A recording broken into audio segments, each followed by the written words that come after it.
Hey everyone, my name is Damien, card-carrying member of the geek community, and I want to continue my series on some photography equipment that I've been doing a lot of research and some purchasing over the last few months. Basically, I got into photography because I'm heavy into social media and was borrowing equipment to do a lot of recording of events and stuff like that, so it kind of led me into photography and I'm really enjoying it. But I want to talk about a little bit about Canon digital SLRs. A couple of things. My friend Dave from my last video said that I should put a backdrop on for my video, so that's for you, Dave. I have been a Canon user for a really long time, and I love my new Canon 60D, which I've had for a few months now. Basically, it's fantastic for someone like me who wants to shoot video and stills. I was considering the Lumix GH2 for a while. The GH2 is a much smaller camera. It felt kind of like a toy in my hand, but it does shoot superior video because it has autofocus, continuous autofocus. So that beats out the Canon a bit, as you probably know, you have to manually focus this. But anyway, it's an excellent camera for photo and video because of the articulating screen on the back. You can use it to film yourself if you need to, and you can also shoot up high or shoot down low. So that makes it a fantastic camera for both photography and video in my mind. I want to cover the kit lenses for a little bit, because that's what most people do when they get a camera. They get a kit lens with it. And basically I want to kind of steer people away from the 18-135 kit lens and steer them toward the 18-200 kit lens. You know, kit lenses are, as most photographers will tell you, not the greatest of optics. They're very good though, and certainly when you get into photography further, you can get into buying a prime.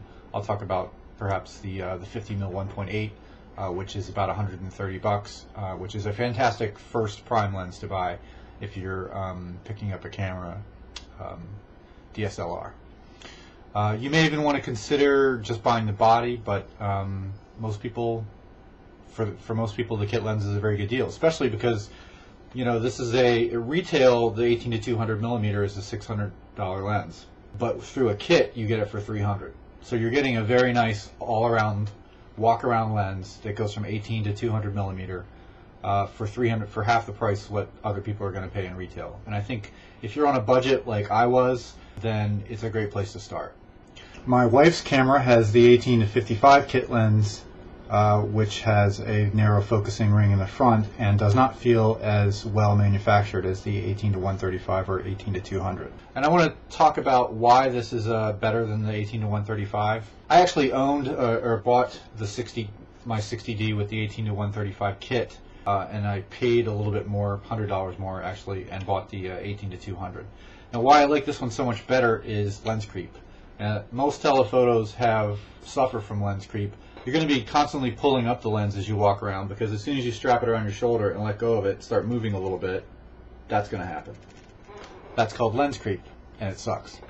What the 18-135, you're kind of stuck holding it in or carrying it in your front like this on the strap. You can't, strap it down because you'll get that. What I love about the 18-200 that the 18-135 does not have, and I apologize for the standard dev video. I've had this webcam for a while.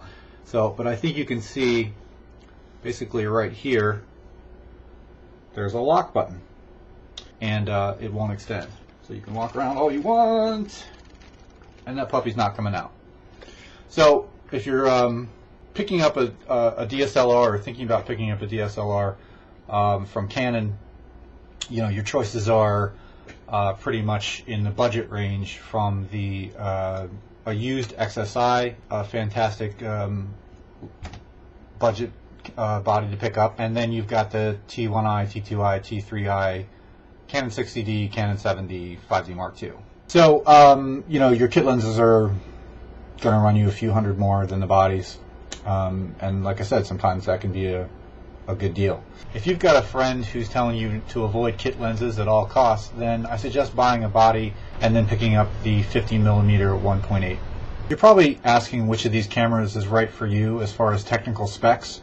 You're going to have to research a lot of that yourself and find out which camera is exactly right for you. The XSI that I mentioned is a 12.1 megapixel camera, and it does not shoot video.